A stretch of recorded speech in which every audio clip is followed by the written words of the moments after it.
And they reached out to us and they told us that there was some unusual action going on with that fight. Do we know anything? You know, we didn't. So what we did was we called the fighter and his lawyer and said, what's going on? There's some weird action going on in your bet, weird betting action going on in your fight. Are you injured? Do you owe anybody money? Has anybody approached you to, you know, and the kid said, no, absolutely not. I'm going to kill this guy. And, you know, so we said, okay. The fight plays out and first round finish by rear naked choke. Literally, the first thing we did was call the FBI. The UFC is once again facing major controversy, and this time the situation has escalated to the point where the FBI is officially involved.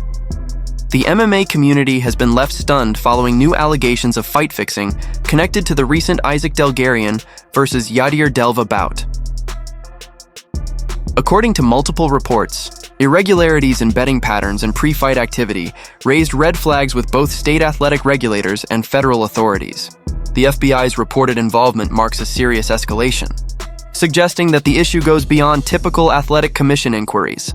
Proven during trial, the UFC would stand to pay up to $1.6 billion in damages to 1,200 fighters who competed for the promotion from 2010 to 2017. I might get a paycheck. Holy shit, dude. Do you have an argument? No, I'm good. I don't understand that. I'm not including that, I don't think. What they're saying, like they did like some tactics. Well, they bought out the competition, which is definitely true, right? They bought Affliction, they bought Strikeforce. Is that illegal? No, they do it in everything. Oh, yeah. But in some businesses, there's they will like break you up if you have a monopoly, and it seems to be at the very least connected politically. And that's where it gets weird. It's like, how much money are you donating to the Democratic Party? How much money you donate to the Republican Party? How much money do you spend on whatever programs they want? My understanding is this is on the FBI's radar. How deep of an investigation is unclear at this time. This is all very new, but yes, it is accurate. I believe there's a gentleman named Harry Mack on social media who is having a nice little victory tour after all of this, and I'm sure he's going to have another one. I'm not familiar with his work, but he did write that yesterday, and so that is my understanding. And my understanding is that this is not an isolated incident. And what I mean by that is I have talked to multiple people who have either experienced or know of others who experience situations where they have been approached about their willingness to do something like this. So I have been told by multiple people that they have been approached, they have been talked to and said, are you interested in this? Are you interested in throwing a fight for X amount of dollars? Believe that's what happened with Darrick Minner. And all signs right now are pointing to something of that sort happening here. This is a massive issue for the UFC.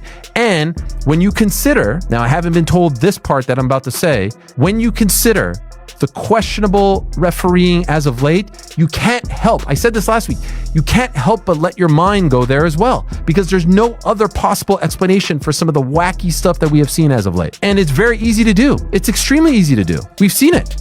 We've now seen it in broad daylight multiple times. And I think what is happening here, adding 1 + 1 + 1, I believe what is happening here is people are preying on lower level fighters who don't make a lot of money, who are in tough spots, who are fighting in the major leagues, and they're offering them a quick fix. They're not going to like the top dogs, but they're offering a quick fix to the lower level fighters. How prevalent is this? I can't tell you, but I've now heard it multiple occasions in my conversations over the past 24+ hours saying, are you interested? And that's a huge problem. And so how big of a story this becomes remains to be seen. But this is happening in gyms, in private. This is a big story. Joe Rogan and the entire MMA community have been left stunned by how deep this situation might actually run. Just hours before the fight, betting markets went wild. Isaac Delgarian, who had been a heavy favorite, suddenly flipped to the underdog after a surge of suspicious bets flooded in. Sources close to the UFC say Dana is furious and has demanded a full internal review, while the FBI's investigation reportedly focuses on possible insider leaks and organized betting activity linked to the bout. What initially seemed like a routine fight could now expose one of the biggest corruption scandals in MMA history. There is a lot of delicate information to discuss in today's video, and you guys know how professional I am, so I thought I would weigh in on this UFC betting scandal from Isaac Dulgarian's fight. This is where it started, and now there's a major investigation. The FBI is involved. A lot of people are saying there's hundreds of fights. A lot of fighters are coming out and saying that there's been a bunch of offers made to them to throw certain fights and to do something in this round and that round and to lose in the second, and even Dana White has given his reaction to this. So I'm glad that I waited to cover this, because Dana White has came out and given his take on the entire situation, because this is serious and I'm playing a character, and this is a satirical take on a clown on YouTube that doesn't really know what he's talking about. I'm a character. Allegedly is what's going on here, guys. This is what I need to mention before we start this video, but we're going to go through it. So this is where it started. Isaac Dulgarian has been released from the UFC. This isn't where it started. This started when Isaac Dulgarian lost his fight to Yadier Del Val. Okay? At UFC Vegas 110, Onama versus Garcia. Very important to note, one of the most looked over, like, irrelevant fight night cards of the entire year. This seems to be when these scandals happen. We had a similar situation for this when it was Darek Minner versus Shayilan Nurdiembeke, and James Krause ended up getting in a ton of trouble for this situation because of like some betting scandal that went on there, and was Darek Minner paid to lose the fight, and the odds completely shifted in an exactly identical situation that went down, and that was on a fight night card of something like Marina Rodriguez versus some other women's strawweight fighter. So that was another irrelevant fight card, and I think that's where these guys are going to try and get some stuff done, allegedly, if they did in the first place. But a lot of things seem to suggest. Moments later, Dana White confirmed that he had personally contacted the FBI right after the fight, admitting that he felt something was seriously off. According to Dana, he had already reached out to Isaac Dulgarian and his legal team before the bout, questioning them about the suspicious betting patterns that had suddenly emerged. Both Dulgarian and his lawyer denied any involvement or knowledge of irregular betting activity. But after what happened in the octagon, Dana said he couldn't ignore the signs. The way the fight unfolded, especially considering the last-minute odds flip, only made the situation look even more suspicious, prompting him to bring in federal investigators to ensure the integrity of the sport isn't being compromised. Called the FBI. I've met with the FBI twice today. So that's the whole thing. Now you see people out there talking, oh, there's hundreds of fights under it. It's total bullshit. Total usual clickbait bullshit. IC360, our company, they monitor all of the betting. Like I said, they're the best in the business. There aren't hundreds of fights being investigated. All clickbait BS. So this company, IC360, which is the best bet monitoring company in the business, we've been with them for years, and we get a report after every single fight that we do. So for anybody out there that's clickbait saying, oh, there's hundreds of fights, it's all bullshit. We've been with these guys for years. We take this very serious, and we're watching every single fight that happens in the UFC, from the first prelim to the main event. So when this did happen, a couple years ago, whenever it was, that investigation is still ongoing, and now will be a part of this investigation too. Since then, the UFC has reportedly held multiple meetings with federal investigators, confirming that it is fully cooperating with the ongoing probe. However, that hasn't stopped fans and insiders from speculating about the scale of the scandal.